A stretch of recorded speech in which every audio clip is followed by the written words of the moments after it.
తన సతీమణి రూప అస్థికలను తన కుమారుడు కూతురు ఇతర కుటుంబ సభ్యులతో కలిసి పవిత్ర నదికి అస్థికలను ప్రదానం చేశారు చొప్పదండి ఎమ్మెల్యే సత్యం.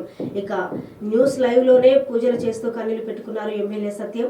గత కొద్ది రోజుల క్రితం కడుపు నొప్పితో బాధపడుతూ ఇంట్లోనే ఉరేసుకున్న ఎమ్మెల్యే భార్య 2 రోజుల క్రితం సత్యం ఇంటికి చేరుకొని తీవ్ర దిగ్భ్రాంతి వ్యక్తపరిచారు తెలంగాణ సీఎం రేవంత్ రెడ్డి. అలాగే డిప్యూటీ సీఎం బట్టి విక్రమార్క వారి కుటుంబానికి ప్రగాఢ సానుభూతిని ప్రకటించారు.